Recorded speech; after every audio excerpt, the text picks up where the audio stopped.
Golf Central on YouTube is brought to you by the new Paradigm Woods and Irons from Callaway. Hello, I'm Anna Jackson, and this is your Golf Central update. Well, Lydia Ko was back to defend her title this week at the HSBC Women's World Championship in Singapore.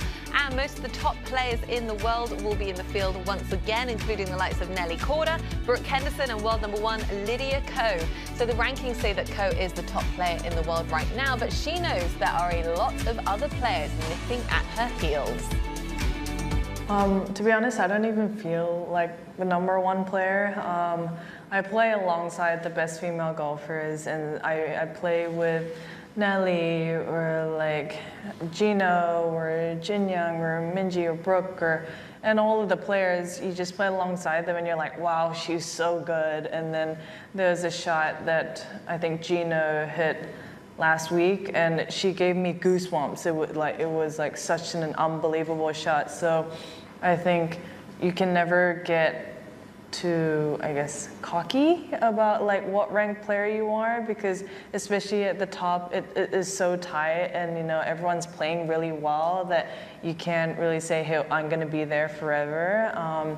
I think yes, you should get the confidence and like believe in yourself when you're playing. But when I became #1 for the first time, I'm still young, I'd like to think, but I was even younger, and I felt like being #1 meant that I had to be winning or like contending week in, week out, but that's not necessarily true. As somebody that plays consistently, you know, throughout the season or through multiple seasons. So you know, everybody's going to have the up and downs, but to kind of manage that and making sure those lows aren't super low and you don't get too high for the highs. And I think just having kind of gone through a little bit of those phases, I'm just able to accept it a lot better now.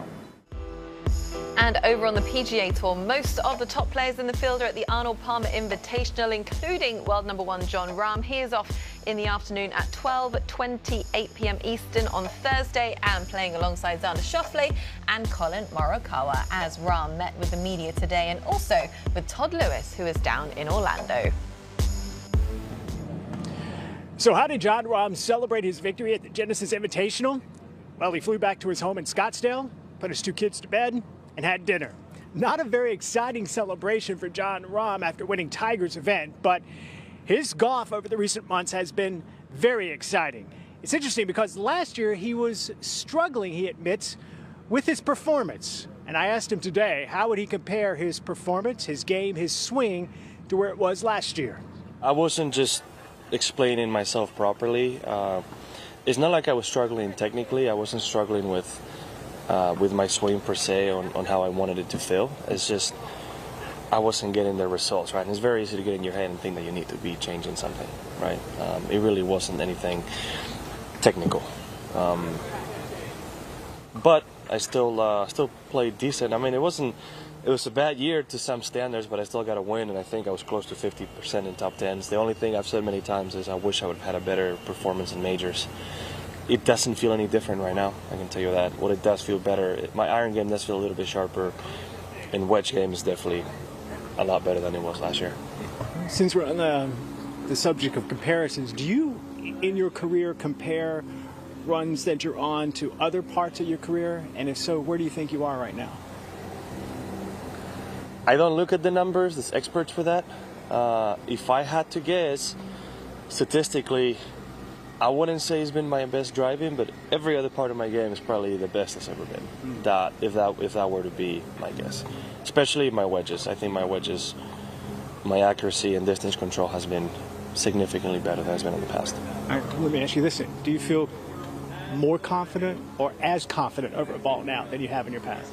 I'm a pretty confident person, regardless. So if there's ever the shift, it's minimal. Right, so maybe I'm a tick above the usual right now, obviously, because I've proven it to myself. But besides that, not much. You come from winning at a challenging and historic golf course to now, which looks to be another challenging golf course here at Bay Hill. What do you expect from this golf course this week? Well, I've already been told that the greens were already firm. I'm assuming the rough is high again, so I expect it to show its teeth. I expect the golf course to be tough and be a challenging week. But, you know, we need that every once in a while, right? It's good to play a difficult golf course like this, where you have to show up and play good golf, period. There's no way to hide. Kind of like Torrey, that's why I like Torrey so much, and that's why I'm back here, right? That's the part that I enjoyed last year, even though it was a horrible week on the greens, tee to green, I thought it was, quote-unquote, fun to be a part of. Final thing, you mentioned fun. You obviously play big events you have in the past years with a huge, strong feel. Mm-hmm. Now it's more consistent with these designated events. Yes. Is there joy in that, having that much power that you're battling consistently? It's a lot of joy in that. I mean, it's what we all wanted, right? You've probably all heard the quote of, I want to be on the PGA Tour to play against the best. And for the first time, we're consistently playing against the best every single week, right? And that is the best measurement to see who's the best. So, yeah, it's a lot of fun and a lot of added motivation to it. This golf course here at Bay Hill may set up beautifully for Jon Rahm. It's known as a second shot golf course, meaning your iron play has to be spot on. Jon Rahm, #1 on the PGA Tour in greens and regulation. Actually, this golf course from tee to green is very strong. Many players and caddies are calling this major championship light venue. And I asked some of the players, how better prepared are they after playing here at Bay Hill for the championship season? It's always good to get in prep on golf courses that are like the major golf courses. I always feel like this place really tough. I was looking this morning at the course guide I get from Eduardo Molinari, and the average winning score, I think, over the last 5 years, maybe, it turns out it's like 7 under par. So, that's, to me, is... I like it when I see that. I hate the birdie fest, so I'm just not very good at those. I don't feel like so. I like it, turning up to these events knowing that it's going to be a grind. Why do you like them? I have no idea. I think I've had success in them, and I think once you have something that you have success in, you probably you just get drawn to it, I guess. Probably the same goes for if you ask Rory, why do you like shooting 10 under every week? I mean, same can go for Jon Rahm, I guess, but for me, I don't know. I think my big thing is I feel like guys tend to just throw in the towel, I guess, and kind of give in. So it kind of, as the famous Brooks quote was, it's like, as he was reducing the field size, well, these guys aren't that good, and this guy's not that good, and 30 guys give up, and before you know it, there's only 2 guys you're playing against. So that's I guess there's kind of a bit of that, but not to that extreme in my mind. Make you play really good golf. It's all execution out here. It's not. I wouldn't say there's too much plotting around the property. You really have to execute your shots and hit in the right spots. You enjoy playing these difficult, challenging golf courses?